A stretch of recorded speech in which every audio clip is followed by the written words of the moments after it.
Tu as brisé des vœux. Moi, je brise du métal. Cette chambre d'hôtel à Albany?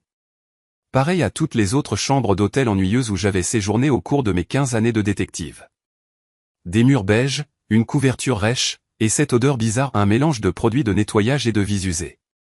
J'ai posé mon ordinateur portable sur la table de chevet et j'ai lancé un appel vidéo à la maison, espérant voir le visage d'Élise baigné par la lumière douce de notre chambre. « Salut, beauté », que je lui dis. Mais quand elle a répondu, quelque chose clochait. Son sourire sonnait faux, et elle ne cessait de détourner le regard. « Tomio, comment se passe la conférence ?» Sa voix était trop enjouée, le ton qu'elle prenait quand elle me cachait quelque chose. 22 ans de mariage? Je connaissais ses tics aussi bien que les manies d'un suspect. Chiant comme la mort. Je voulais juste voir ta bouille avant d'eux. Je me suis arrêté. Derrière Élise, de mon côté du lit king size, trônait une Rolex submarinée rouge flambant neuve. Ce truc devait coûter plus que ce que je gagnais en un mois.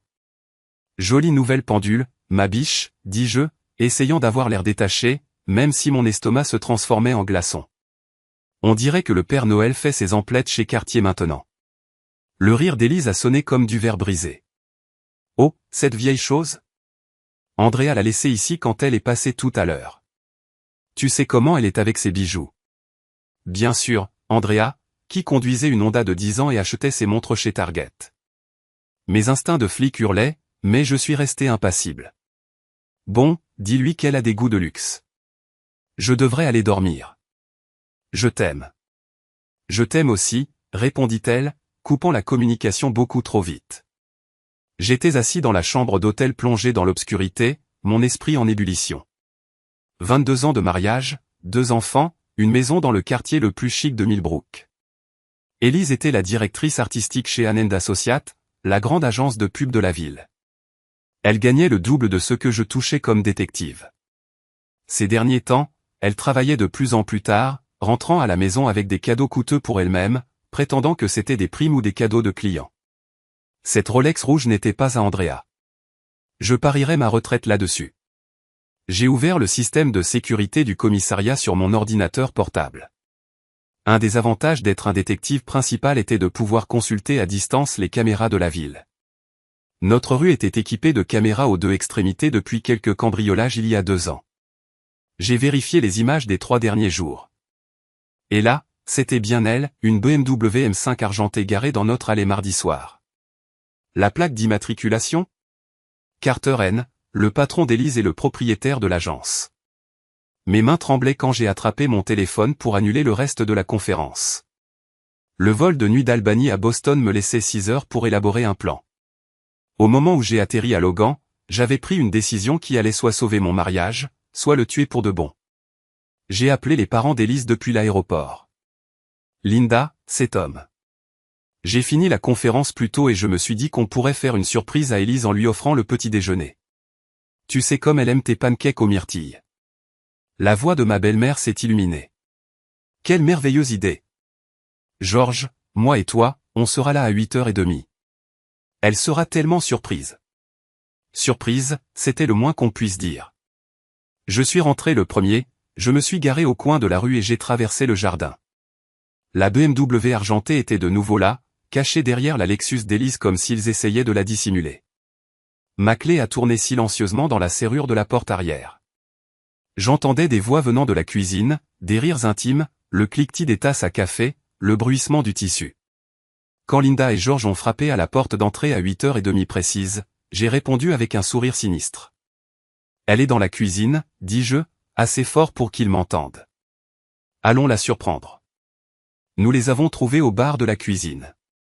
Élise dans son peignoir de soie, les cheveux en bataille, et Carter N dans son pantalon de costume de luxe et une chemise débraillée. Son visage est devenu blanc quand il nous a vus. La tasse à café d'Élise a glissé et s'est brisée sur le carrelage italien. Ne vous gênez pas pour nous, dis-je, la voix glaciale. Oh, c'est déjà fait, a halté Linda. George a murmuré quelque chose entre ses dents. Carter s'est précipité pour ramasser sa veste et ses chaussures comme si la maison était en feu. Tom, ce n'est pas ce que tu crois, commença Élise, mais je levai la main. Ah bon? Parce qu'on dirait que ma femme prend le petit déjeuner avec son patron en peignoir à 8h30 du matin dans notre maison.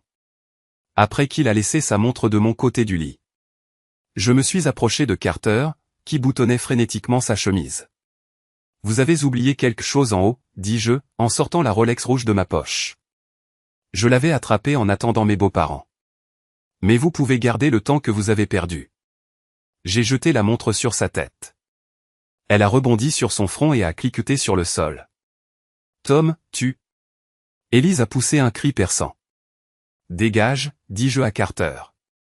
Maintenant, avant que je me souvienne que je suis flic et que je commence à envisager des accusations d'intrusion. Carter a attrapé ses affaires et s'est enfui par la porte d'entrée. Je l'ai aidé en lui jetant sa veste de costume, la regardant atterrir dans les rosiers primés de Linda. Le silence qui a suivi était assourdissant. Linda était figée près de l'îlot de cuisine, sa bouche s'ouvrant et se fermant comme celle d'un poisson. Le visage de George virait au violet. Et Élise, ma femme depuis 22 ans, la mère de mes enfants, la femme autour de laquelle j'avais bâti toute ma vie, me fixait avec une expression qui ressemblait furieusement à de la haine. « Comment oses-tu m'humilier comme ça » siffla-t-elle. J'ai ri, un rire sans aucune joie. « Je t'ai humilié ? Ma pauvre, tu t'es humiliée toute seule. Moi, j'ai juste fourni le public. » Les jours suivants furent un brouillard de hurlements, de larmes et d'avocats. Élise est allée s'installer chez ses parents, emmenant notre fille de 18 ans, Kayla, avec elle. Kayla a toujours été du côté de sa mère, la petite fille à son papa, jusqu'à ses 13 ans, quand elle a décidé que j'étais une honte pour notre fils de 20 ans. Jacques est rentré de la fac dès que je l'ai appelé. Il m'a trouvé dans le garage à minuit, penché sur ma vieille Camaro, une bière à la main. Papa, l'histoire de maman avec son amant. C'est vrai ? J'ai levé les yeux du moteur que je faisais semblant de réparer. Jacques avait ma taille mais les traits fins d'Élise, et à cet instant, son visage était un masque de colère à peine contenu. Ouais, mon grand, c'est vrai. Avec son patron. Cet enfoiré prétentieux en BMW, ai-je dit machinalement, puis j'ai secoué la tête. Mais oui. Carter Haynes. Jacques s'est assis sur une caisse renversée, passant ses mains dans ses cheveux. Putain, papa, qu'est-ce que tu vas faire ? Je sais pas encore, mais je vais pas me laisser faire sans me battre. C'est là que je lui ai parlé de mon plan. Le lendemain matin, je suis entré au commissariat de Millbrook comme n'importe quel autre jour. Mais j'avais une mission. Mon partenaire, Ray Martinez, a levé les yeux de ses paperasses quand je me suis installé à mon bureau. T'as une sale gueule, Bishop. Tout va bien à la maison ? Ray était mon partenaire depuis 8 ans. Il était l'une des rares personnes au courant des dîners d'affaires de plus en plus fréquents d'Élise, et de ses week-ends de réunion avec des clients. Je n'avais jamais rien dit directement, mais Ray était un bon flic. Il savait lire entre les lignes. Élise a une liaison avec Carter N. La tasse de café de Ray s'est arrêtée à mi-chemin de sa bouche. Merde, Tom, je suis désolé. Sois pas désolé. Aide-moi à le détruire. J'ai passé les 3 heures suivantes à utiliser toutes les ressources à ma disposition en tant que détective. Carter N avait un casier vierge. Pas d'arrestation, pas de mandat. Mais il n'était pas aussi blanc qu'il le prétendait. 17 amendes de stationnement impayées au cours des 2 dernières années. Un abonnement à une salle de sport payée par son entreprise, ce qui était discutable étant donné que c'était un spa de luxe qui proposait des séances de bien-être privées avec des entraîneuses attrayantes. Plus intéressant encore, il avait imputé des dépenses personnelles à l'entreprise. Des dîners au restaurant, des chambres d'hôtel, des achats de bijoux passés sur sa carte de crédit professionnelle.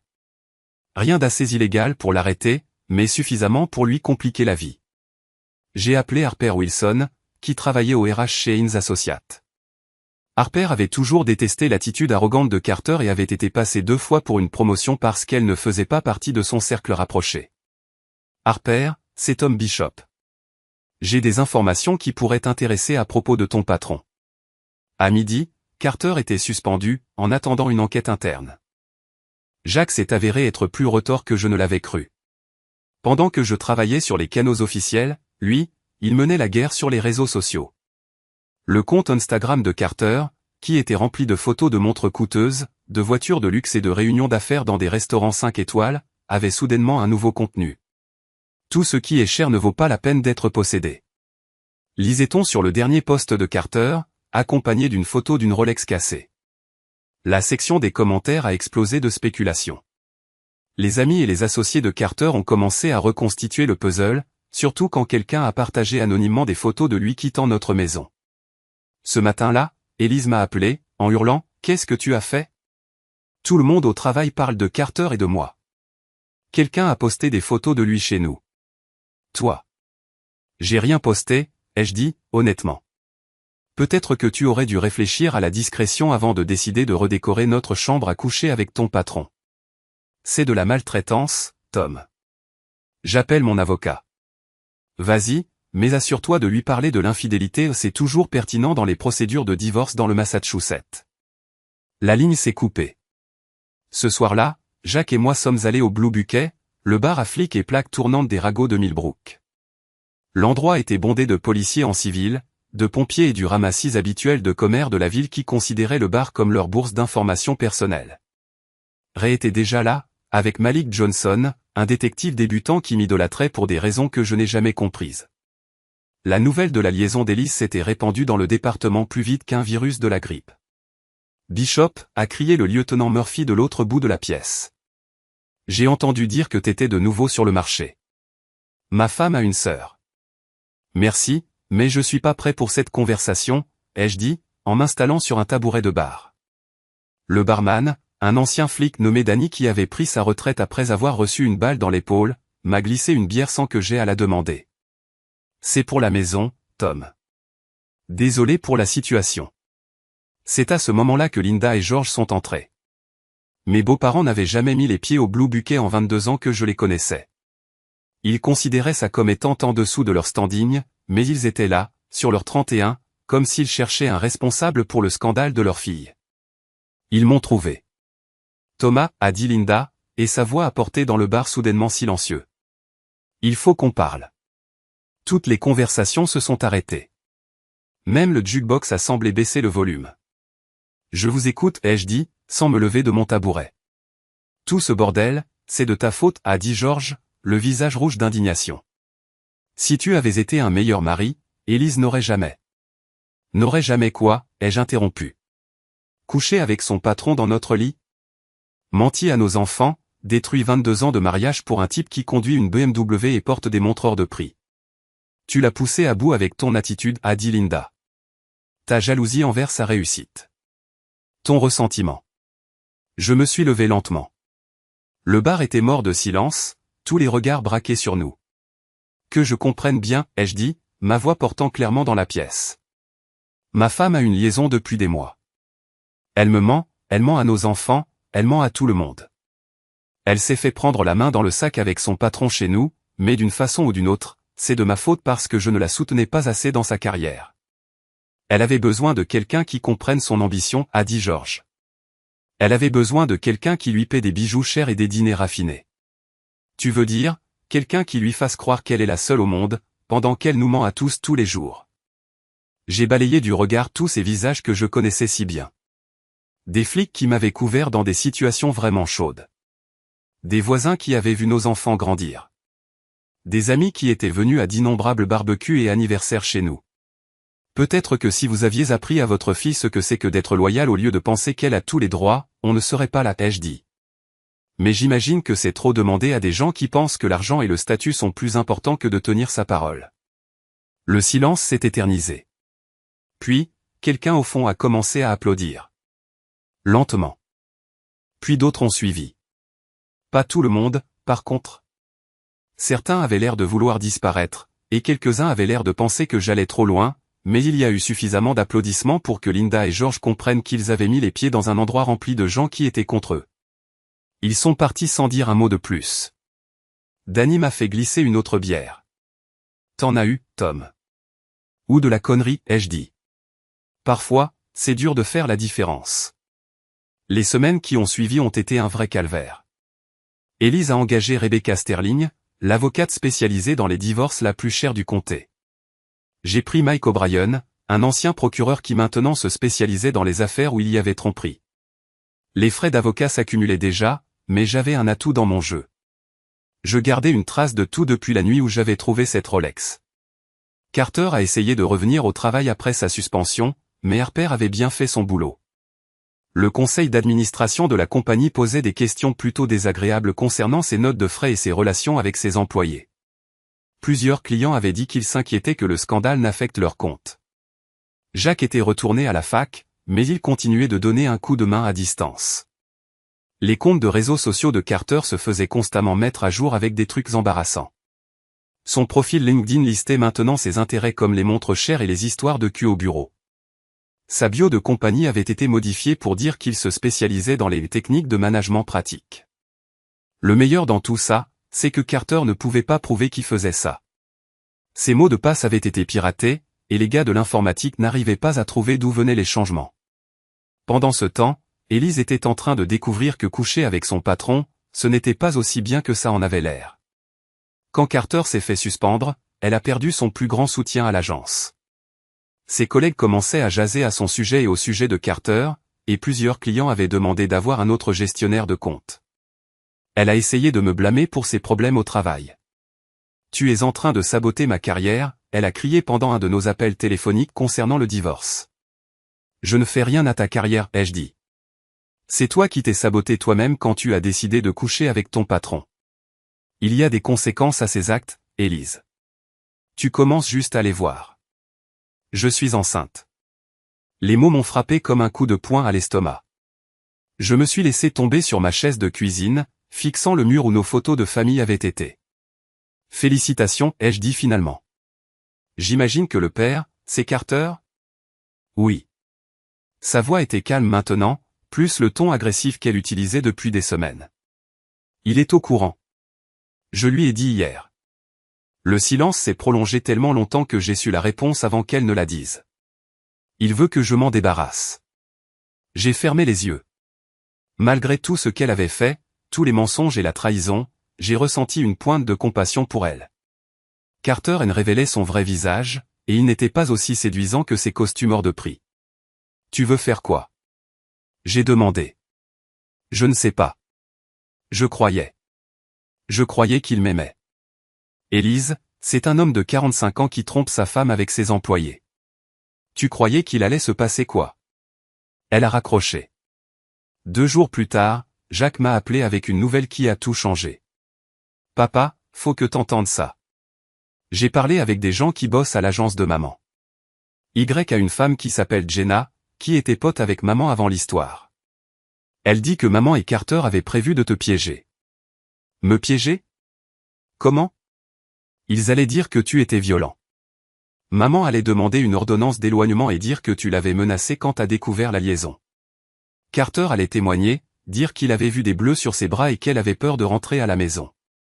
La rage qui m'a submergé était comme rien de ce que j'avais jamais ressenti. J'étais en colère à cause de la liaison, blessé par les mensonges, mais là, c'était autre chose. Ils avaient prévu de détruire non seulement mon mariage, mais ma carrière, ma réputation, ma relation avec mes enfants. Comment Jenna sait tout ça? Elle les a entendus en parler dans le bureau de Carter. Elle a enregistré la conversation sur son téléphone. Elle peut le prouver. Elle est prête à témoigner si t'en as besoin. Elle est dégoûtée par toute cette histoire. J'ai appelé Mike O'Brien immédiatement. En moins d'1 heure, on avait rendez-vous avec Jenna dans un café du centre-ville. C'était une femme nerveuse d'une trentaine d'années qui n'arrêtait pas de regarder autour d'elle, comme si elle s'attendait à ce que Carter débarque à tout moment. Je travaille à l'agence depuis 6 ans, dit-elle en faisant glisser son téléphone sur la table. J'ai déjà vu Carter manipuler des gens, mais ça, c'est différent. Ce qu'ils avaient prévu de te faire. C'est diabolique. L'enregistrement était d'une clarté parfaite. La voix d'Elise expliquant comment il pouvait ruiner les chances de Tom dans le divorce en le faisant passer pour un homme violent. Carter suggérant qu'il pouvait obtenir une ordonnance d'éloignement qui me mettrait à la porte et me tiendrait éloigné des enfants. Tous les deux en train de rigoler en disant que personne ne croirait jamais qu'un flic puisse être la victime. Mike O'Brien a souri pour la première fois depuis que je l'avais embauché. Ça change tout, Tom. Ils nous ont servi le divorce sur un plateau. Mais je ne pensais plus au divorce. Je pensais à la vengeance. J'ai passé la semaine suivante à préparer la démolition publique la plus retentissante possible. Carter et Elise se croyaient tellement malins, qu'ils pouvaient manipuler les choses à leur avantage. Ils allaient apprendre que sous-estimer un détective avec 20 ans de métier était une énorme erreur. J'ai commencé par inviter tout le monde à un événement communautaire au Blue Bucket vendredi. J'ai raconté différentes histoires à différentes personnes. Certains pensaient que c'était une réunion de voisins vigilants. D'autres avaient entendu dire que c'était une fête de départ à la retraite pour Danny, le barman, et quelques-uns étaient persuadés que c'était une réunion publique informelle sur des sujets locaux. J'ai fait en sorte que Carter et Elise apprennent que j'avais l'intention de présenter des excuses publiques pour mon mauvais comportement pendant le divorce. J'ai laissé entendre par des amis que j'étais prêt à assumer la responsabilité de l'échec du mariage. Ils ont mordu à l'hameçon. Vendredi soir, le Blue Bucket était bondé. Des flics en civil, des pompiers, des membres du conseil municipal, des voisins, des collègues. La moitié de Millbrook, on aurait dit. J'ai même invité une journaliste du journal local, en lui disant qu'il y aurait peut-être un article à faire sur le pardon dans la communauté. Carter et Elise sont arrivés ensemble, ce qui était déjà une faute. Ils se sont assis à une table près de l'entrée, avec un air suffisant. Linda et George étaient là aussi, ainsi que Kayla, qui pensait toujours que sa mère était la victime. Jacques est descendu de la fac et se tenait près du bar avec Ray et Malik. Il m'a fait un signe d'approbation. Je me suis levé et j'ai attiré l'attention de tout le monde. Merci d'être venu ce soir, ai-je dit, d'une voix assez forte pour que toute la salle m'entende. Je sais qu'il y a eu beaucoup de commérages sur ma vie privée, et j'ai pensé qu'il était temps de remettre les pendules à l'heure. Élise a souri, pensant probablement qu'elle allait me voir supplier pour obtenir son pardon. Il y a 3 semaines, j'ai découvert que ma femme couchait avec son patron, Carter N. Je les ai pris sur le fait chez nous, dans notre chambre, et j'ai craqué. J'ai dit et fait des choses que je n'aurais pas dû. Des murmures de sympathie ont parcouru la salle. Carter hochait la tête, comme s'il approuvait mes aveux. Mais ensuite, j'ai appris quelque chose qui a tout changé. J'ai sorti mon téléphone et l'ai branché sur le système audio du bar. Danny m'avait aidé à tout installer plus tôt. J'ai appris que la liaison n'était que le début. Ma femme et son amant avaient prévu quelque chose de bien pire. J'ai appuyé sur play. La voix d'Élise a résonné dans la pièce. Faut qu'on ruine les chances de Tom dans le divorce, qu'on le fasse passer pour un homme violent. La voix de Carter a répondu, une ordonnance d'éloignement le mettrait à la porte et le tiendrait éloigné des enfants. Personne ne croirait qu'un flic puisse être la victime, ajouta Élise, avec sa voix si particulière. Et puis, ils éclatèrent de rire, tous les deux. Un silence de mort tomba sur l'endroit. On aurait entendu une mouche voler. Tous les regards étaient rivés sur Élise et Carter, qui avaient l'air de vouloir se volatiliser. Bon, voilà, repris-je, j'étais en colère quand j'ai découvert cette liaison. Mais je pense que la plupart des gens admettront que j'avais le droit d'être en colère. Et je pense que la plupart des gens reconnaîtront aussi que fomenter de fausses accusations de violence est bien pire que de balancer une montre à la tête de quelqu'un. La foule explosa. Les gens hurlaient, certains furieux, d'autres solidaires.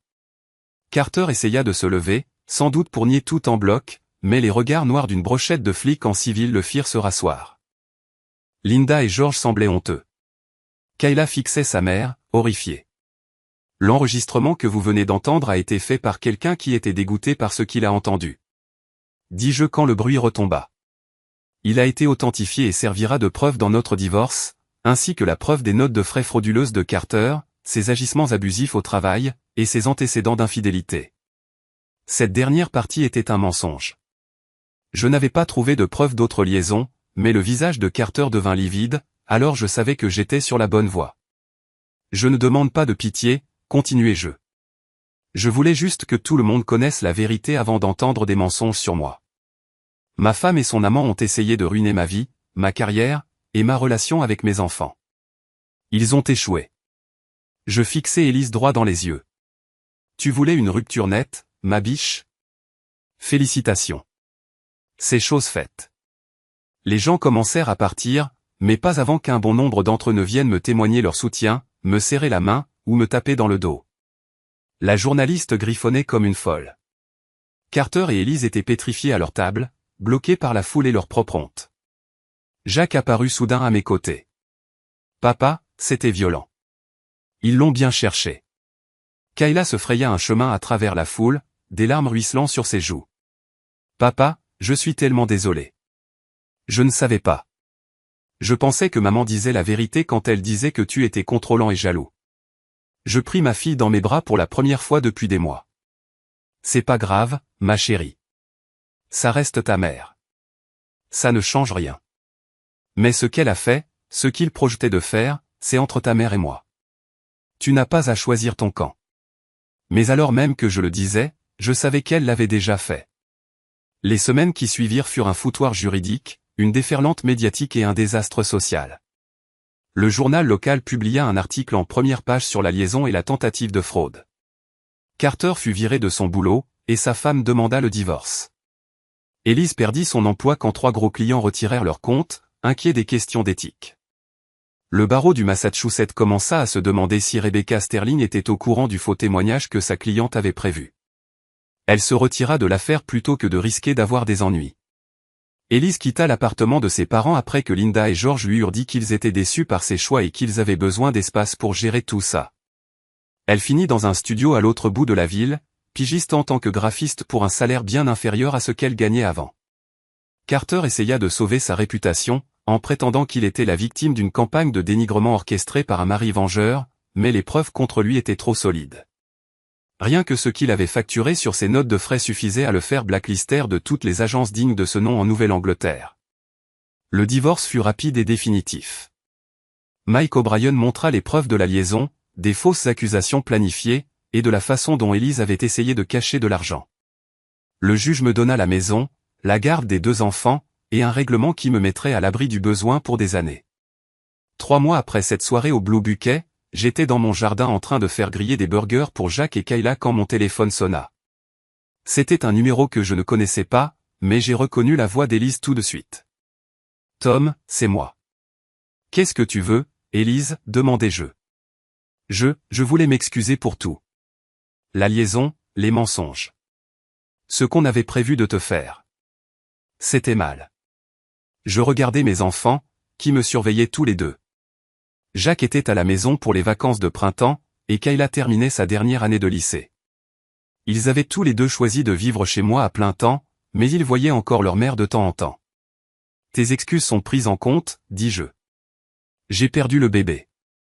Je ressentis une pointe de quelque chose, pas tout à fait de la sympathie, mais pas de la satisfaction non plus. Je suis désolé d'apprendre ça. Carter ne répond plus à mes appels. Je crois qu'il voit quelqu'un d'autre. Ce n'est plus mon problème, Élise. Je sais. Je voulais que tu saches que je comprends maintenant ce que j'ai gâché. Ce qu'on avait. Ce qu'on avait, c'était 22 ans et 2 enfants, dis-je. C'est pas rien. Mais ce n'est pas suffisant pour effacer ce que tu as fait. Y a-t-il une chance que... Non. Le silence se prolongea au bout du fil. J'espère que tu es heureux, Tom. Vraiment. J'y arrive. Après qu'elle eut raccroché, je retournai auprès de mes enfants à la table de pique-nique. Le soleil se couchait derrière les arbres, colorant le ciel d'orange et de rose. C'était calme, comme notre maison ne l'avait pas été depuis des années. C'était maman, demanda Kayla. Ouais. Qu'est-ce qu'elle voulait? S'excuser. Jack renifla. Un peu tard pour ça. Il n'est jamais trop tard pour s'excuser, dis-je. Mais ça ne veut pas dire qu'on doit accepter ses excuses, ni que ça change quoi que ce soit. 6 mois plus tard, j'étais promu lieutenant de police. Ray Martinez est devenu mon nouveau partenaire, et Malik Johnson a pris l'ancien poste de Ray. On travaillait bien ensemble, et le taux de succès du service s'est nettement amélioré sous notre direction. J'ai commencé à fréquenter une prof, Suzanne, qui n'avait rien à voir avec mon passé. Elle était gentille, intelligente, et vraiment honnête sur ce qu'elle voulait et attendait. On y allait doucement, tous les 2 prudents pour ne pas s'emballer. Jacques a fini la fac avec mention et a trouvé un boulot dans une boîte de cybersécurité à Boston. Kayla a été acceptée dans 3 facs différentes et a décidé de faire du journalisme, en disant qu'elle voulait dénoncer les menteurs et demander des comptes aux puissants. J'étais fier d'eux 2. 1 an après la bagarre au Blue Bucket, je suis tombé sur Carter dans une station-service. À la sortie de la ville. Il conduisait une Honda pourrie et portait des fringues bas de gamme. Il avait l'air minable. Ses cheveux se faisaient rares, son visage était usé, et il ressemblait à un type qui avait tout perdu. Il m'a vu et a essayé de détourner le regard, mais je me suis approché de lui. Carter. Tom. Il ne me regardait pas. Comment ça va? Ça va. Bien. Je travaille pour une petite boîte à Springfield maintenant. C'est bien. Le travail honnête, c'est important.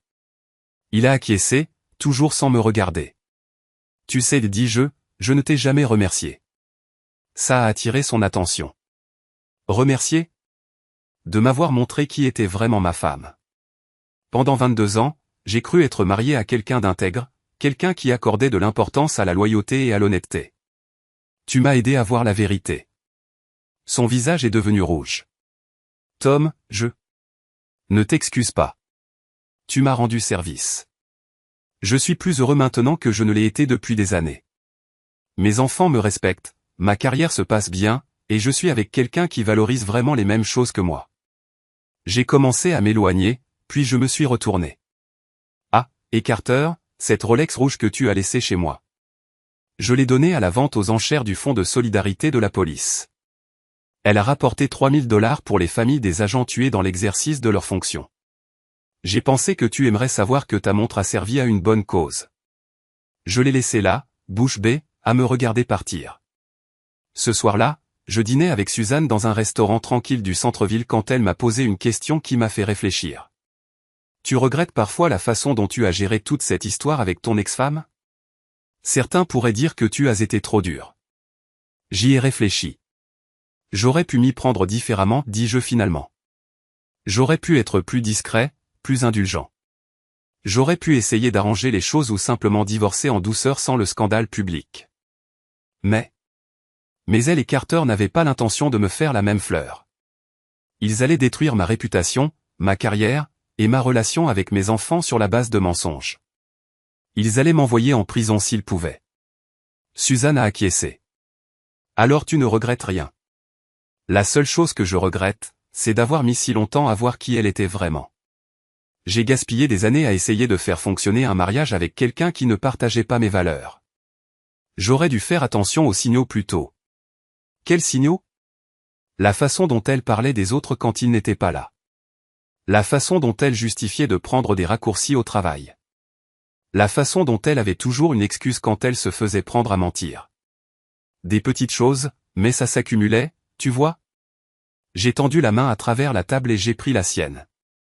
Maintenant, je suis avec quelqu'un qui me dit la vérité, même quand c'est dur. Quelqu'un qui tient ses promesses. Quelqu'un qui traite tout le monde avec respect. Suzanne a souri. Même quand il ne le mérite pas. Surtout dans ce cas-là. C'est comme ça qu'on voit comment quelqu'un est vraiment, comment il traite les gens qui ne peuvent rien faire pour lui. 2 ans après que le divorce ait été prononcé, j'ai reçu une invitation au mariage de Carter. Il épousait son ancienne secrétaire, une femme de 20 ans plus jeune qui était apparemment impressionnée par ses histoires sur la façon dont il avait été floué par le mari vengeur d'une ancienne amante. Je n'y suis pas allé, mais j'ai entendu dire que c'était un truc à la petite semaine dans un hôtel miteux. La nouvelle femme de Carter était déjà enceinte, et il travaillait comme simple comptable dans une boîte à Springfield, et gagnait un tiers de ce qu'il gagnait à l'époque où il avait sa propre agence. Élise avait déménagé dans le Vermont. Elle travaillait pour un organisme à but non lucratif et vivait dans un petit appartement au-dessus d'un café. Apparemment, elle avait trouvé la foi et était à fond dans son église, mais qui savait si c'était sincère ou juste une autre façon de se réinventer. De toute façon, je m'en foutais. Jacques s'est fiancé à sa copine de fac, une femme intelligente et drôle qui était ingénieure en logiciel. Kayla se débrouillait super bien à la fac et sortait avec un étudiant en médecine qui me rappelait moi à l'époque. Sérieuse, bosseuse et complètement dingue de moi. Suzanne et moi avons acheté une maison ensemble, plus petite que celle que j'avais avec Élise, mais avec une meilleure lumière et une vue sur la montagne. On parlait parfois de se marier, mais on n'était pas pressés. On avait tous les deux compris qu'une bonne relation valait bien plus qu'un bout de papier. Le jour du 3e anniversaire de cette fameuse soirée au Blue Buquet, Ray et moi bossions sur une affaire de détournement de fonds dans une boîte locale. Le type était d'âge mûr et volait son patron pour se payer un train de vie qu'il ne pouvait pas se permettre. Ça me rappelle quelqu'un qu'on connaît, dirait, en examinant les preuves. Carter? Ouais, le même topo. Vivre la belle vie, se disant qu'il le méritait, avant de se faire choper à cause d'une connerie. La différence, c'est que ce type la volait juste de l'argent, dis-je. Carter a essayé de me voler ma vie et s'est planté en beauté. Carrément. En rentrant au commissariat, j'ai repensé à tout ce qui avait changé en 3 ans. Mes enfants allaient bien et avaient tiré des leçons difficiles sur l'honnêteté et les conséquences des erreurs. Mon boulot était au top. Ma relation avec Suzanne était basée sur le respect et des sentiments authentiques, pas juste sur l'habitude. Surtout, j'avais réappris à faire confiance à mon instinct. J'avais ignoré les signaux dans mon mariage pendant des années, me disant que l'amour suffirait à tout arranger. Je ne referai plus cette erreur. Ce soir-là, Suzanne et moi étions sur notre terrasse à regarder le coucher du soleil quand elle m'a posé une question qui m'a surpris. « Tu penses qu'Élise t'a vraiment aimé un jour ?» J'ai réfléchi un moment. Je crois qu'elle aimait l'idée que je représentais, dis-je finalement. Ce que je symbolisais, la sécurité, le sentiment de protection que je lui procurais. Mais je ne pense pas qu'elle ait jamais vraiment su qui j'étais ou ce qui comptait pour moi. Qu'est-ce que tu veux dire? Elle pensait que mon boulot n'était qu'un chèque de paie, que je pouvais tordre mes règles, qu'elle pouvait prendre ma loyauté pour acquise. Elle n'a jamais compris que ces choses-là faisaient partie de moi. Et Carter? Carter, c'était l'excitation, l'argent, la promesse d'une vie meilleure. Elle était prête à tout jeter pour quelqu'un qui pouvait lui acheter des bijoux et l'emmener dans des endroits chics. Tu crois qu'elle regrette maintenant?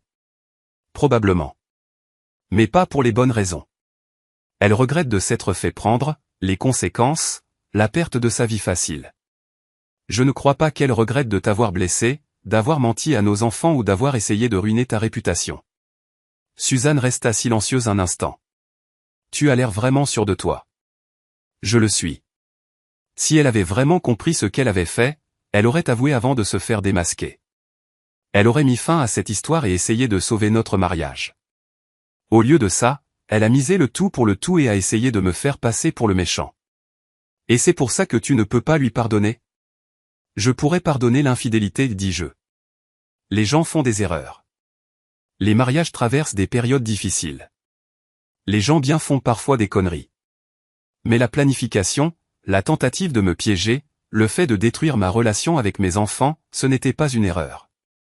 C'était un choix. Une série de choix. Et Carter? Carter n'a jamais été mon ami. Ne m'a jamais rien promis. Ne me devait rien. C'est un type répugnant qui se sert des femmes, mais c'est entre lui et sa conscience. Élise, c'est elle qui a trahi 22 ans de mariage et 2 enfants qui lui faisaient confiance. Le lendemain matin, je me suis réveillé dans notre lit confortable, à côté d'une femme qui ne m'avait jamais menti, dans une maison qu'on avait choisie ensemble, avec l'envie de passer une bonne journée au boulot avec des gens en qui j'avais confiance. C'était une belle vie, bâtie sur l'honnêteté et le respect. J'ai repensé à cette Rolex rouge qui avait tout déclenché, posée sur ma table de chevet comme une bombe à retardement. Une si petite chose pour foutre autant de bordel. Mais peut-être que ça collait.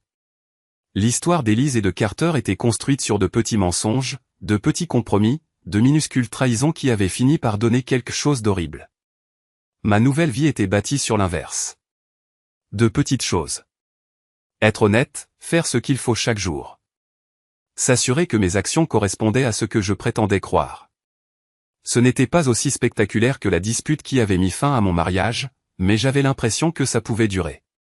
En me préparant pour le travail, je me suis regardé dans le miroir de la salle de bain. Plus vieux qu'il y a 3 ans, oui, mais plus heureux aussi. Les rides d'inquiétude étaient moins profondes et je me déplaçais comme un type qui avait traversé l'enfer et qui en était revenu. Mon téléphone a vibré. C'était Jacques. Papa, Sarah et moi, on a fixé une date. Le 15 juin de l'année prochaine. J'espère que Suzanne et toi pourrez venir. J'ai souri et répondu par texto, pour rien au monde. Félicitations, fiston. Un autre texto. Celui-ci de Kayla, j'ai eu un A à mon projet de journalisme d'investigation. Merci de m'avoir appris à toujours vérifier mes sources. Je t'aime, papa. J'ai envoyé les 2 textos à Suzanne. Elle a répondu avec un emoji cœur. Et tes enfants sont géniaux. Je me demande de qui ils tiennent ça. Au commissariat, Ray était déjà là, enseveli sous des dossiers, en train de boire un café assez fort pour ronger du métal. Salut, partenaire, dit-il. Prêt à combattre le crime et à sauver le monde? Toujours, dis-je en m'affalant sur ma chaise et en allumant l'ordinateur. Oh, au fait, dit Ray. J'ai entendu dire que la nouvelle femme de Carter avait demandé le divorce. Je l'ai chopée en train de la tromper avec une collègue, apparemment. Je secouai la tête. Il y en a qui ne changeront jamais. Chasser le naturel, il revient au galop, mon pote approuverait. Mais bon, au moins, t'es pas marié avec. Dieu merci pour les petites miséricordes. En passant en revue les affaires du jour, je me disais à quel point ma vie aurait pu être différente si je n'avais jamais repéré cette Rolex rouge sur l'appel vidéo. J'aurais pu continuer pendant des années, peut-être des décennies, coincé avec une femme qui ne me respectait pas. Me tuer au travail pour payer une vie bâtie sur des mensonges. Élever des enfants qui pensaient que tricher et mentir, c'était pas grave tant qu'on se faisait pas prendre. Au lieu de ça, j'avais affronté la vérité, aussi douloureuse fut-elle, et j'avais eu une chance de construire quelque chose d'authentique. Mes enfants avaient appris que les actes ont des conséquences. Que faire ce qui est juste est plus important que d'être à l'aise. Et que les personnes en qui on a le plus confiance peuvent parfois nous blesser le plus. C'était pas la vie que j'avais prévue, mais c'était une vie dont je pouvais être fier. Cet après-midi-là, Suzanne m'a appelé pour me rappeler le dîner avec ses parents. Ils étaient de passage de Californie, et on les emmenait au meilleur restaurant du coin. C'était le genre de soirée que j'aurais redouté avec Élise. Elle aurait passé son temps à me lancer des piques et des remarques désobligeantes sur mes manières, mes vêtements, ce que je disais. Avec Suzanne, c'était juste un dîner avec des gens auxquels elle tenait. Une occasion de les connaître et de leur montrer que j'étais pas une épave totale. Je devrais prendre des fleurs pour ta mère, ai-je texté. Elle adorerait. Des roses s'il y en a. Mais n'importe quoi de joli fera l'affaire. Simple, clair. Pas de sous-entendu, pas de test, pas de pincettes. C'était dingue comme la vie devenait plus facile quand on était avec quelqu'un qui disait ce qu'il pensait et qui pensait ce qu'il disait. À 17h, j'ai quitté le commissariat et je suis allé chez le fleuriste du centre-ville. Madame Chen, la propriétaire, me connaissait depuis des années. C'est elle qui avait fait les bouquets pour la remise de diplôme de mes 2 enfants. Inspecteur Bishop, dit-elle en me voyant entrer. Quelle est l'occasion spéciale aujourd'hui? Dîner avec les parents de Suzanne. Ils sont en visite. Ah, la rencontre avec la famille. Très important. J'ai de magnifiques roses qui sont arrivées ce matin. Pendant qu'elle emballait les fleurs, Madame Chen me demanda des nouvelles de Jacques et Kayla. Elle se souvenait d'eux comme de bons enfants. Je lui ai raconté ce qu'ils faisaient, sentant cette fierté familière monter en moi. Vous les avez bien élevés, dit-elle en me tendant les fleurs. Même après tous les problèmes avec votre ex-femme? Ils sont devenus de bonnes personnes. Ils se sont élevés eux-mêmes. J'ai juste essayé de ne pas trop les massacrer. Ne soyez pas si modeste. Les enfants apprennent en regardant, pas en écoutant. Vos enfants vous ont vu gérer une situation difficile avec dignité, et ils ont appris de ça. En rentrant chez moi, j'ai repensé à ce que Madame Chen avait dit. Est-ce que j'avais géré ça avec dignité? La confrontation au Blue Buquet avait été assez violente. Conçue pour humilier Élise et Carter devant tout le monde. Certains diraient qu'une attitude plus digne aurait été de régler ça discrètement, avec des avocats. Mais ils ne m'avaient pas laissé ce choix. Ils avaient prévu de me démolir en public, de me faire passer pour un menteur et un danger pour ma propre famille. Alors, montrer ce qu'ils étaient réellement, ce n'était pas de la vengeance. C'était de la légitime défense. Plus que ça a montré à Jacques et Kayla que leur père n'allait pas se laisser faire. Qu'ils n'allaient pas assumer la responsabilité des erreurs des autres. Ils ont appris que parfois, il faut se battre pour son nom. Son intégrité. Son droit d'être traité avec respect. Ce soir-là, le dîner avec les parents de Suzanne s'est très bien passé. Son père, un ingénieur à la retraite, aimait ma façon méthodique d'aborder le travail de policier. Sa mère, une ancienne enseignante, était impressionnée par Jacques et Kayla. Ils ont posé de bonnes questions sur mon travail, mes enfants, mes projets. Suzanne nous a dit que vous avez vécu un divorce difficile, dit sa mère au dessert. Ça a dû être dur pour les enfants. Ça l'a été, dis-je. Mais je pense qu'ils en sont sortis plus forts. Ils ont appris des leçons importantes sur ce qui arrive quand on est malhonnête et qu'on trahit quelqu'un. Et sur le fait de se défendre, ajouta Suzanne. Tom ne s'est pas contenté de subir. Il s'est battu, et il a gagné. Son père hocha la tête. Un homme doit se défendre. Si vous ne le faites pas, personne d'autre ne le fera. Plus tard dans la soirée, Suzanne et moi faisions la vaisselle quand elle demanda « Tu t'inquiètes parfois que ce qui s'est passé avec Élise puisse nous affecter ? Jean, que tu aies des problèmes de confiance ou que tu deviennes méfiant envers moi. » J'ai arrêté de laver l'assiette. Tu me donnes une raison d'être méfiant? Non, bien sûr que non. Alors on n'a pas de problème. Je ne me méfie pas de toutes les femmes parce qu'une femme m'a trahi. Je me méfie des gens qui mentent, qui ne tiennent pas leurs promesses, qui disent une chose et en font une autre. Tu n'es rien de tout ça. Comment peux-tu en être si sûr? Je t'observe depuis 2 ans. J'ai vu comment tu traites tes amis, tes élèves, ta famille. J'ai vu comment tu gères le stress, la déception, les disputes. Tu es cohérent. Tu es honnête. Tu es fiable. Ce ne sont pas des qualités très romantiques. J'ai ri. Tu plaisantes? Après 22 ans avec quelqu'un qui n'a aucune de ces qualités. C'est ce qu'il y a de plus romantique à mes yeux. Elle a souri et m'a embrassé. Je t'aime, Tom Bishop. Moi aussi, je t'aime. En rangeant nos affaires, je me suis rendu compte à quel point ma définition de l'amour avait changé. Avec Élise, l'amour, c'était la passion, l'excitation, le frisson de l'inconnu. C'était aussi l'inquiétude, le doute, et la perpétuelle nécessité de prouver que j'étais à la hauteur. Avec Suzanne, c'était le confort, la sécurité, et le sentiment d'être vraiment vu et accepté. Moins de cinéma, beaucoup plus authentique.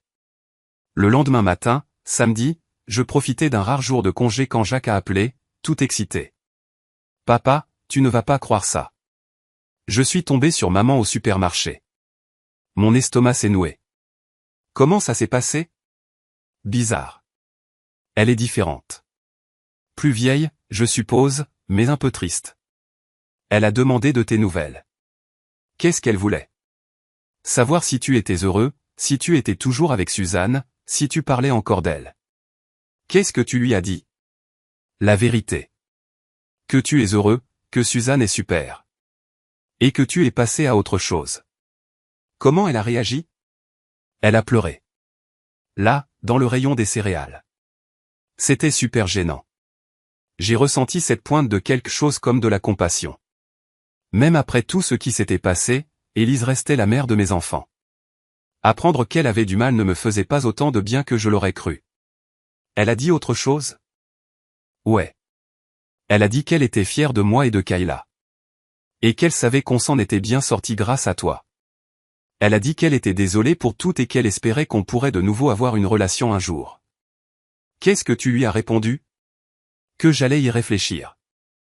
Mais honnêtement, papa, je ne sais pas si je peux encore lui faire confiance.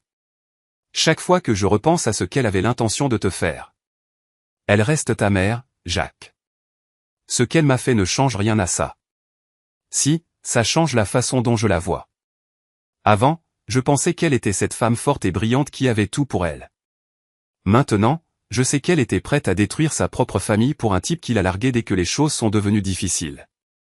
Les gens font des erreurs. Ce n'était pas une erreur, papa. C'était un choix. Toute une série de choix. Et le fait qu'elle soit désolée maintenant ne répare rien. Il avait raison, bien sûr. Les regrets d'Élise, même s'ils étaient sincères, n'effaçaient pas les mensonges, la confiance brisée, ni la tentative de ruiner ma réputation. Ça ne me rendait pas les années gaspillées dans un faux mariage et ça n'effaçait pas de la mémoire de mes enfants ce dont leur mère était capable. Mais ça ne voulait pas dire non plus qu'elle était irrécupérable ou incapable de changer. Les gens pouvaient évoluer, apprendre, devenir meilleurs. La question était de savoir si elle changeait vraiment ou si elle se contentait de jouer la comédie pour obtenir ce qu'elle voulait. Sois prudent, ai-je dit à Jacques. Si tu décides d'avoir une relation avec elle, assure-toi que ce soit à tes conditions. Ne te laisse pas culpabiliser. Et ne lui fais pas entièrement confiance tant qu'elle n'aura pas prouvé qu'elle a vraiment changé. Je ferai attention, papa. Merci. Après avoir raccroché, j'ai raconté à Suzanne l'appel. Elle a écouté, puis a demandé, « Qu'est-ce que tu penses du fait qu'Élise soit désolée ?» Je pense qu'elle est seule et qu'elle regrette ce qui s'est passé, ai-je dit. Savoir si elle regrette les choix eux-mêmes est plus difficile à dire. Est-ce que ça a de l'importance? Pour moi? Non. Je suis passé à autre chose. C'est à Jacques et Kayla d'en décider. C'est à eux de décider quel genre de relation, s'il y en a une, ils veulent avoir avec leur mère. Et s'ils choisissent de lui pardonner, c'est leur décision. Je ne m'en mêlerai pas. Cet après-midi-là, Suzanne et moi sommes allés randonner dans le parc régional, comme nous le faisions la plupart des week-ends quand il faisait beau. Belle journée d'automne, les feuilles commençaient tout juste à changer de couleur, l'air était vif. Nous avons marché en silence, profitant du paysage et de la compagnie l'un de l'autre. Au sommet, nous nous sommes assis sur un banc surplombant la vallée, partageant un café et observant des faucons. C'est agréable, a dit Suzanne, se penchant contre moi. Oui. L'excitation de ton ancienne vie ne te manque jamais? Le théâtre, l'intensité? J'y ai réfléchi. Non. Le drame est surfait. Je préfère la paix, même si c'est parfois ennuyeux. Ce n'est pas ennuyeux. C'est à ça que ressemble le bonheur, en fait. Des moments tranquilles avec quelqu'un qu'on aime, faire des choses simples ensemble, ne pas se soucier des secrets ou des mensonges. On dirait un homme qui a tiré des leçons difficiles. C'est vrai. Mais elles en valaient la peine. Sur le chemin du retour, mon téléphone a sonné. C'était Kayla, qui appelait de l'université. Papa. Jacques m'a dit que tu avais croisé maman. Je voulais que tu saches que j'envisage de la contacter. D'accord. Qu'est-ce que tu en penses? Je suis partagé. Je suis toujours furieuse contre elle pour ce qu'elle a fait, mais c'est ma maman. Je n'arrête pas de repenser au bon moment, tu vois? Quand j'étais petite, avant que tout ne dérape. Ces bons moments étaient réels, ma chérie. Ce qui s'est passé après ne change rien à ça. Mais comment savoir qu'elle ne va pas encore me faire le coup? Comment savoir que ce n'est pas juste un nouveau jeu? Bonne question. Je n'avais pas de bonne réponse. Tu ne peux pas, ai-je fini par dire. C'est le risque quand tu fais confiance à quelqu'un qui t'a trahi. Il faut juste être malin. Vas-y doucement, reste sur tes gardes et ne lui donne pas l'occasion de te blesser à nouveau. Qu'est-ce que tu ferais, toi? Moi, je lui donnerais probablement une chance. Mais avec des règles. Genre? Contact limité au début. Pas de ressassement du passé tant qu'elle n'a pas prouvé qu'elle a changé. Et des limites claires sur ce qui est acceptable et ce qui ne l'est pas. Si elle franchit ses limites, tire un trait. Tu sauras que tu lui as donné une chance honnête, et que c'est elle qui l'a gâchée. Merci, papa. Je t'aime. Je t'aime aussi, mon chéri. Après que j'ai raccroché, Suzanne a demandé, ça va? Ouais, je crois. C'est dur de voir ses enfants traverser ces galères. Ils sont intelligents et forts, tu sais. Ils vont s'en sortir. Et si Élise les blesse encore une fois, je serai là pour les aider à ramasser les morceaux. Mais je ne peux pas les empêcher de faire leur propre choix, même s'ils se plantent. C'est vraiment mature de ta part. Ou juste que je suis vraiment crevé. Parfois, c'est dur à dire. Ce soir-là, on a préparé le dîner et on a regardé un film. Une fin tranquille pour une journée paisible. Plus tard, en me préparant pour aller me coucher, je me suis regardé dans le miroir et j'ai réalisé que quelque chose avait changé. La colère qui me rongeait, le besoin de vengeance qui m'avait dévoré après avoir découvert l'histoire d'Élise, tout ça avait disparu. À la place, il y avait quelque chose que je n'attendais pas. De l'acceptation, presque de la gratitude. Reconnaissant d'avoir découvert la vérité avant de gâcher encore plus d'années dans un mariage bidon. Reconnaissant que mes enfants m'aient vu me défendre et me battre pour ce qui était juste. Reconnaissant d'avoir trouvé quelqu'un qui se souciait des mêmes choses que moi et qui m'aimait pour ce que j'étais, et non pour ce qu'elle voulait que je sois. Le lendemain matin, je me suis réveillé avec l'odeur du café et Suzanne qui fredonnait dans la cuisine. Elle faisait des pancakes, comme toujours le dimanche matin quand on n'avait rien de prévu. C'était un détail, mais ça voulait tout dire de notre relation. Les mêmes choses, l'attention, le simple fait d'apprécier les petites choses avec quelqu'un qu'on aime.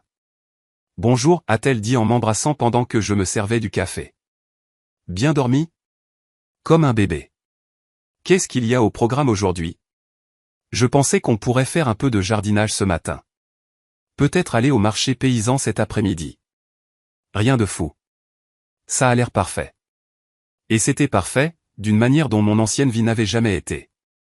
Pas d'arrière-pensée, pas de marche sur des œufs, pas à se demander dans quel état d'esprit j'allais la trouver en rentrant à la maison. Juste un dimanche paisible avec une femme qui disait ce qu'elle pensait et qui pensait ce qu'elle disait. pendant qu'on travaillait dans le jardin, à arracher les mauvaises herbes et à planter des bulbes pour le printemps prochain, je pensais à quel point c'était différent de l'aménagement paysager sophistiqué qu'Élise voulait dans notre ancienne maison. Elle avait engagé des designers coûteux et voulait des plantes bizarres qui demandaient un travail constant et des professionnels. C'était joli, mais c'était artificiel. Plus pour impressionner les voisins que pour vraiment en profiter. La façon de Suzanne était plus simple. Des plantes locales qui poussaient bien ici, des légumes qu'on pouvait manger, des fleurs qui attiraient les oiseaux et les papillons. Ce n'était pas aussi tape à accent Graveleuil, mais ça durait, et ça correspondait à sa personnalité pratique. « À quoi tu penses, d'Ivoire » a-t-elle demandé, voyant que j'avais arrêté de travailler. « Je pensais juste à combien j'aime ça » j'ai dit en désignant le jardin, la maison, le calme du dimanche matin. C'est pas compliqué, mais c'est authentique. L'authentique est sous-estimé. Ouais, c'est vrai. Cet après-midi-là, au marché paysan, on a croisé plein de gens que je connaissais du travail et de la ville. Tout le monde était amical et semblait content de nous voir ensemble.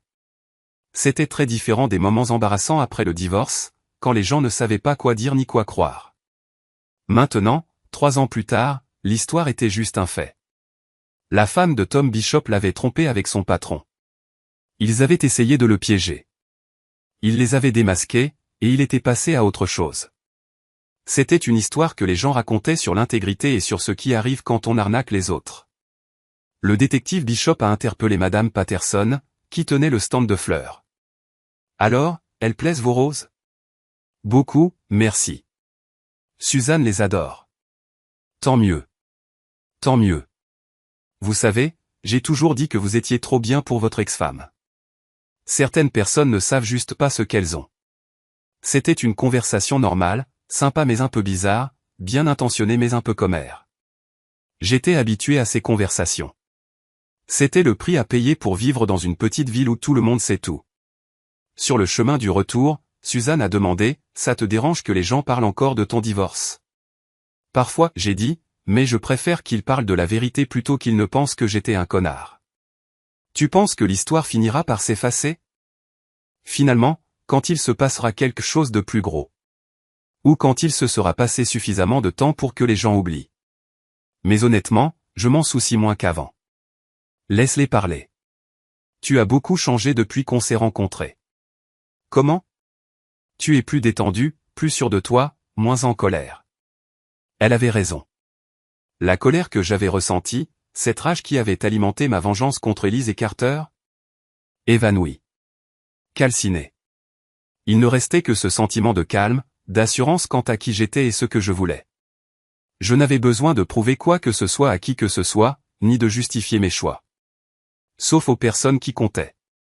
Ce soir-là, Jacques appela pour me tenir au courant de sa conversation avec Élise. J'ai décidé de la voir pour prendre un café, dit-il. Juste pour l'écouter. Alors, ça s'est passé comment ? Mieux que je ne le pensais, en fait. Elle n'a pas cherché d'excuses ni essayé de rejeter la faute sur qui que ce soit. Elle a dit qu'elle avait fait des choix terribles et qu'elle comprenait pourquoi Kayla et moi, on était furieux. Tu la crois ? Je crois, oui. Elle avait vraiment l'air désolée, pas juste désolée de s'être fait prendre. Elle suit une thérapie et voit un conseiller à son église. C'est bien. Qu'est-ce que tu lui as dit ? Que j'étais prêt à essayer de renouer avec elle. Mais qu'il faudrait du temps pour reconstruire la confiance. Elle a dit qu'elle comprenait et qu'elle était prête à se donner du mal. Et Kayla ? Elle va appeler maman cette semaine. On en a parlé, et on pense toutes les deux qu'on devrait lui donner une chance. Mais on va faire attention. J'étais fier, mais aussi inquiet. Fier que mes enfants soient assez mûrs pour décider de pardonner. Inquiet qu'ils ne se préparent à davantage de souffrance si Élise retombait dans ses travers. N'oubliez pas ce que je vous ai dit, leur dis-je. Allez-y doucement, fixez des limites claires, et ne la laissez pas vous culpabiliser. On le fera, papa. Et merci de ne pas avoir essayé de nous en dissuader. Je sais que ce n'est pas facile pour toi. Vous êtes tous les deux adultes. Vous pouvez faire vos propres choix, même si je ne suis pas d'accord. Tu n'es pas d'accord avec ce choix-là. J'y réfléchis. Je suis sceptique, mais j'espère me tromper. J'espère qu'elle a vraiment changé et que vous pourrez avoir une bonne relation avec elle. Et si elle n'a pas changé, Alors vous apprendrez quelque chose d'important sur les deuxièmes chances et sur la différence entre pardonner et faire confiance. Après avoir raccroché, Suzanne me demanda, « Qu'est-ce que tu ressens à l'idée que les enfants renouent avec leur mère ?» Nerveux, admis-je. Mais aussi fier d'eux d'être prêts à prendre ce risque. Il faut du cran pour pardonner à quelqu'un qui t'a fait autant de mal. Est-ce que tu songes à lui pardonner toi-même? Je l'ai déjà fait, d'une certaine manière. Je ne suis plus en colère, et je ne veux pas qu'il lui arrive quoi que ce soit de mal. Mais lui pardonner ne veut pas dire que je lui fais confiance ou que je veux qu'elle revienne dans ma vie. Ça veut juste dire que je ne traîne plus toute cette haine avec moi. C'est très sage. Ou très fatigué. Comme je dis, parfois, c'est dur à dire. 6 mois plus tard, Jacques appela avec une nouvelle surprenante. Papa, maman s'est fiancée. Avec qui? Un type qu'elle a rencontré à son église. Il s'appelle David, et il est travailleur social. Elle dit qu'il sait tout de son passé et qu'il l'aide à devenir une meilleure personne. J'éprouvais un mélange de sentiments. Du soulagement qu'elle aille de l'avant, des doutes quant à ses motivations, et une sorte de tristesse bizarre pour la femme que j'avais aimée. Et toi, qu'est-ce que tu en penses? Demandai-je. Honnêtement, je suis content pour elle. Elle a l'air différente maintenant. Plus humble, plus consciente de l'impact de ses actes sur les autres. Et David a l'air d'être un bon type. Tu l'as rencontré? Oui, plusieurs fois. Il n'a rien à voir avec Carter. Calme, réfléchi, vraiment à fond dans l'aide aux autres. Il travaille avec des jeunes en difficulté, et il a déjà été marié, donc il comprend les familles recomposées et tout ça. C'est bien. Je suis content qu'elle ait trouvé quelqu'un qui la rende heureuse. Vraiment? Oui, vraiment. Je veux qu'elle soit heureuse, Jacques. Je ne veux juste plus être celui qui est responsable de son bonheur. Elle m'a demandé de te dire quelque chose. Quoi? Elle a dit de te remercier de ne pas avoir essayé de monter Kayla et moi contre elle. Elle a dit que beaucoup de types dans ta situation auraient empoisonné leurs enfants contre leur ex-femme, mais que toi, tu ne l'as jamais fait. Vous êtes assez intelligent pour faire vos propres choix.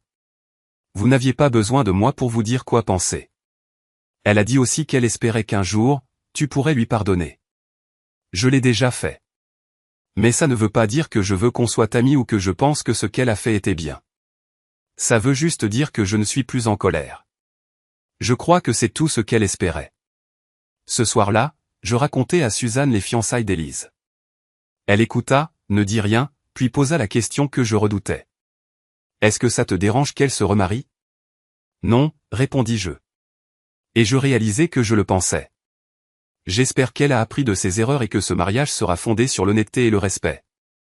Et si ce n'est pas le cas, alors ce ne sera pas mon problème. J'ai fait mon boulot de mari pendant 22 ans. Quelqu'un d'autre peut prendre le prochain quart. Suzanne rit. C'est une façon très pragmatique de voir les choses. Je suis un homme pragmatique. Oui, tu le es. C'est une des choses que j'aime chez toi. 1 an plus tard, Kayla obtint son diplôme universitaire en journalisme et une offre d'emploi d'un grand journal. Jacques avait obtenu une promotion dans sa boîte de cybersécurité et acheté une maison avec sa fiancée. Tous les deux allaient toujours voir leur mère, les choses s'arrangeaient, et elle avait épousé David et semblait faire de réels efforts pour être une meilleure personne. J'étais fier d'eux tous. De mes enfants, pour leur maturité et leur sagesse. Même d'Élise, pour avoir tiré les leçons de ses erreurs et essayé de construire une vie meilleure. Quant à moi, j'étais exactement là où je voulais être. Suzanne et moi nous sommes fiancés le jour de l'anniversaire de notre premier rendez-vous, et on préparait un mariage en petit comité pour le printemps. Ma carrière était au top. Mes enfants allaient bien et étaient heureux. Et je me réveillais chaque matin à côté de quelqu'un qui m'aimait pour ce que j'étais vraiment. Cette Rolex rouge qui avait tout déclenché? Disparu. Donnée à une œuvre caritative. Oubliée. Mais les leçons, elles, sont restées. Du genre, fais gaffe aux signaux d'alerte. Batte-toi pour ton nom, ta parole. Et fais la différence entre l'amour bidon et le vrai. Les gens me demandent parfois si je regrette la façon dont j'ai géré les choses avec Élise et Carter. Ma réponse est toujours la même, je regrette que ce soit arrivé, mais pas de l'avoir fait. Ils allaient me descendre. J'ai juste utilisé la seule arme que j'avais, la vérité. Et la vérité? Elle m'a libéré, même si ça a fait un mal de chien sur le moment. Ça m'a coûté mon mariage, oui. Mais j'ai récupéré mon respect de moi-même. Mes enfants? Ça leur a fait mal un temps, mais ils ont appris ce que c'est de faire ce qui est juste, et ce qui arrive quand tu ne le fais pas. Je me suis fait des ennemis, c'est sûr, mais j'ai aussi découvert qui étaient mes vrais amis. Le plus important? Ça a fait de la place pour une vie meilleure. Une vie basée sur l'honnêteté, le respect des autres, et le souci sincère les uns des autres. Je n'échangerais ça pour toutes les Rolex rouges du monde. Le jour de mon mariage avec Suzanne, debout devant le miroir, en ajustant ma cravate, j'ai repensé à qui j'étais 3 ans auparavant. Fou de rage. Trahi. En quête de vengeance contre ceux qui avaient essayé de me baiser. Ce type a fait ce qu'il devait faire. Content de l'avoir laissé derrière moi, quand même. Le moi d'aujourd'hui? Bien plus calme, plus intelligent, plus heureux. Je fais la différence entre la justice et la simple envie de rendre la monnaie de sa pièce. Entre pardonner et se réconcilier. Entre aimer quelqu'un et le posséder. J'ai appris que parfois, bien vivre est la meilleure des revanches. Et qu'être heureux, ce n'est pas obtenir tout ce qu'on veut, c'est être reconnaissant pour ce qu'on a. En remontant l'allée pour épouser Suzanne, j'ai vu Jacques et Kayla au premier rang. Souriant jusqu'aux oreilles, fiers comme tout. Ils s'en sont bien sortis, malgré, ou peut-être grâce à, toute la merde qu'ils ont traversée. Même Élise était là, au fond avec David. Elle avait demandé si elle pouvait venir, et j'avais dit oui par l'intermédiaire de Jacques. Je me suis dit que c'était une façon de clore ce chapitre, de montrer du respect pour la famille que nous avions été. Suzanne et moi avons prononcé nos vœux, en promettant de nous aimer, dans les bons et les mauvais moments. On le pensait sincèrement. Mais je comprenais ces mots différemment cette fois-ci. L'amour, ce n'est pas juste un sentiment. C'est un choix. On le fait chaque jour. L'honneur? Ce n'est pas juste les grandes choses spectaculaires. C'est tenir sa parole, même sur les petits détails. Chérir quelqu'un, ce n'est pas le posséder. C'est l'aimer pour qui il est et l'aider à devenir qui il veut être. En redescendant l'allée, mari et femme, je me suis senti tellement reconnaissant pour tout ce qui m'avait mené là. Ça a été rude, compliqué, moche parfois. Mais ça m'a amené exactement là où je devais être. La réception avait lieu dans le jardin, derrière notre maison. Des fleurs plantées par Suzanne, des amis qui nous avaient soutenus dans les moments difficiles. Réa fait un toast sur les deuxièmes chances, sur le fait de se battre pour ce en quoi on croit. Jacques a parlé des leçons que son père lui avait apprises sur le fait de faire ce qui est juste, de ne jamais abandonner.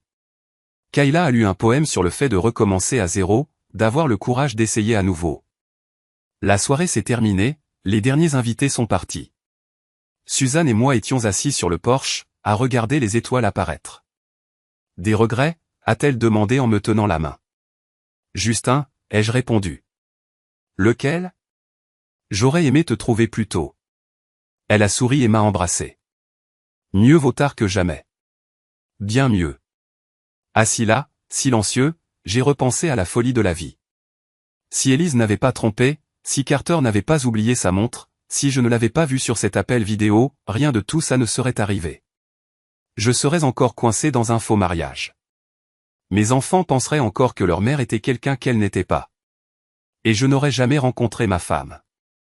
Bizarrement, je devais une fière chandelle à Carter N. Son ego et son insouciance ont déclenché toute une série d'événements qui m'ont sauvé. Il voulait me détruire, mais il m'a donné une chance de construire quelque chose de mieux.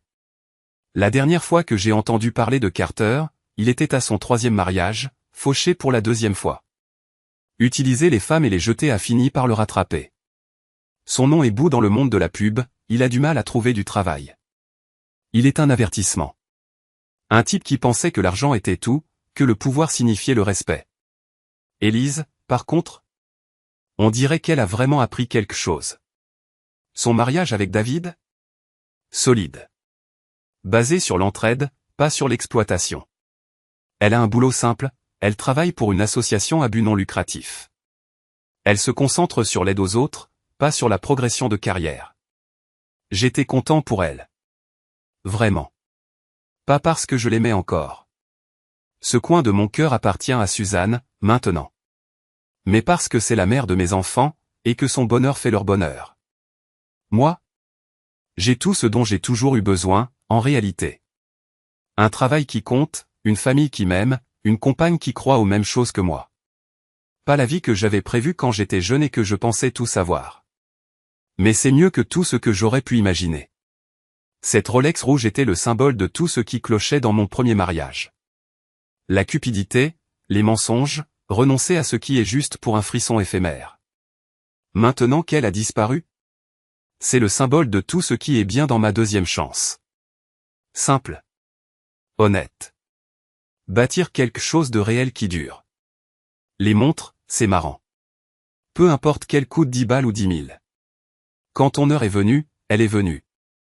Mais parfois, si t'as vraiment de la chance, tu as une autre opportunité. Une chance d'utiliser un peu mieux le temps qu'il te reste. I'ma just watch. Fuck you. Wait.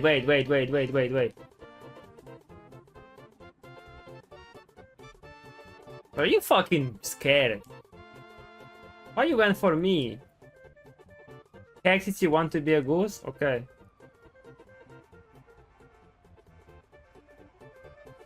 Go, Caxity.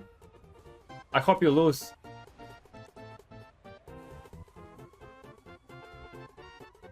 Dog. Goose.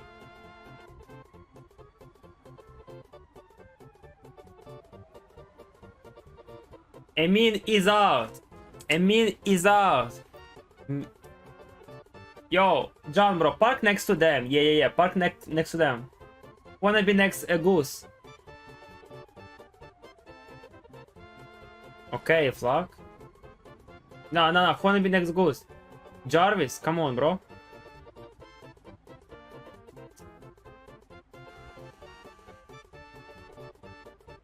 Dog, goose.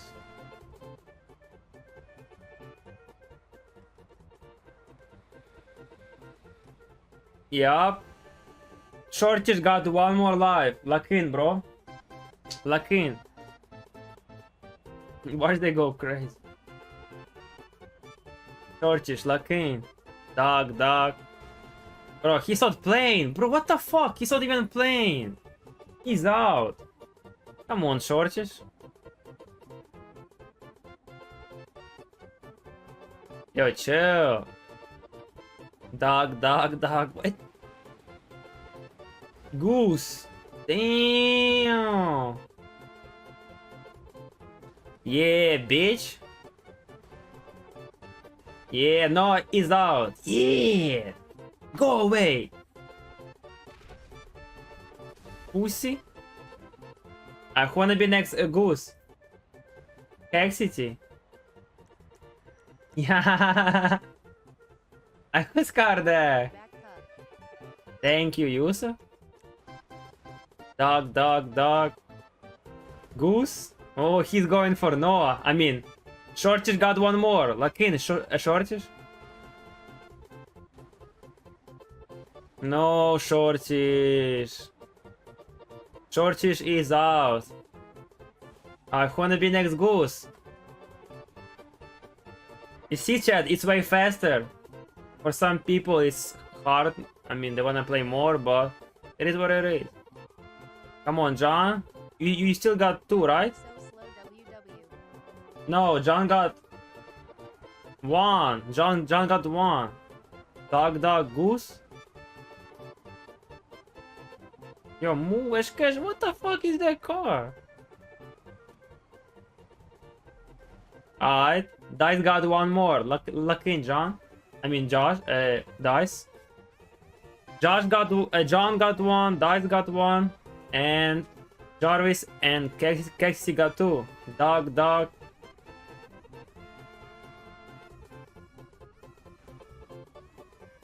Goose. Fucking John.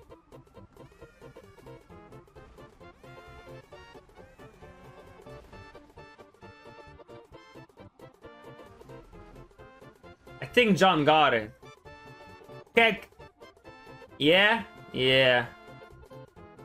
It's 3 people left. Yeah. I can see good, but yeah, he is. Come on, Jarvis. Dog. Yo, Yusuf, where did you buy your account? Damn, bro, you weird. John is out, chat. It's 1v1 now. Eldorado.gg. Eldorado?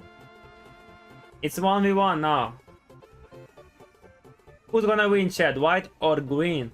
Yo, chill. John? The rest was. Ooh, dog.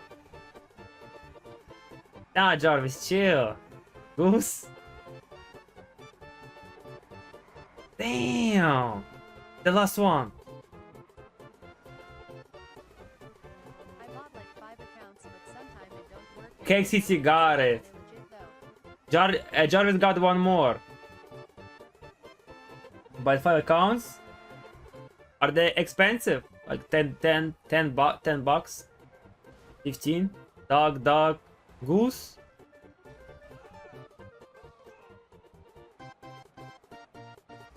Damn!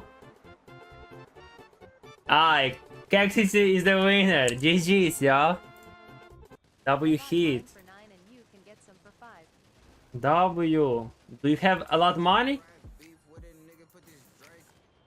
Do you got a lot of money?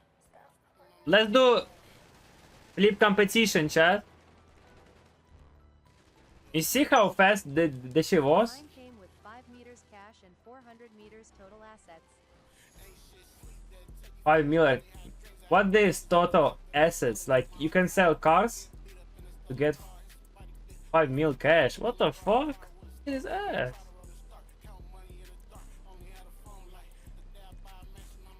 Like the deluxes, yeah. Deluxos. Yeah. Assets. Okay. Alright, chat. Can somebody bring a Ram buggy? Maybe being a lot of cars and cheap. It's not bad. It's not bad. Nine bucks and you get 400 mil. Like to sell cars to get 400 mil. It's not bad.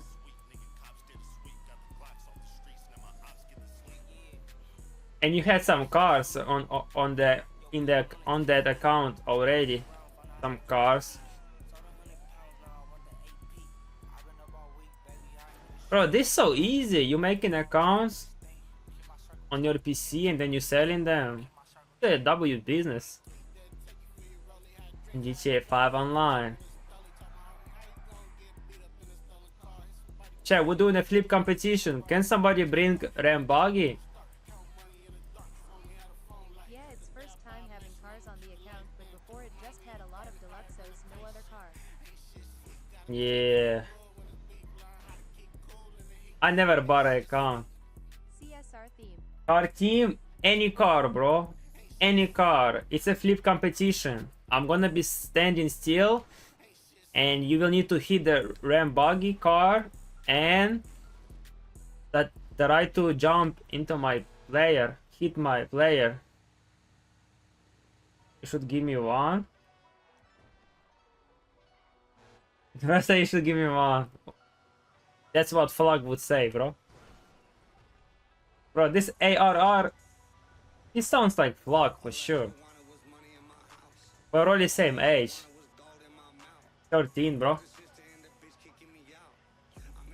At r_.5. I'm just playing chill. I only buy another cause I lost the other one.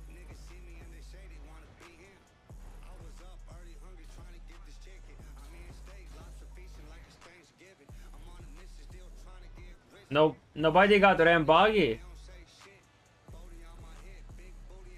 Nobody got Ram buggy. For real? I guess I might get mine. I do. You wanna bring your or you wanna?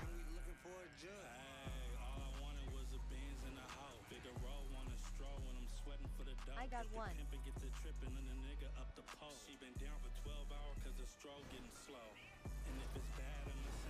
Bro, chill. Chat, y'all know what to do? So, everyone get any car you want and make a line here. Make a line here. But one at a time. Make a line here or here. Behind Jarvis. Park up behind a Jarvis. One at a time. If you got buggy, park your buggy here at this stop sign. Yeah.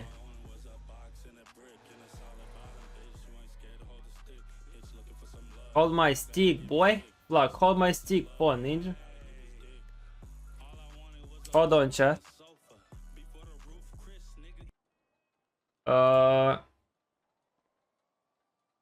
I want, 1 hour.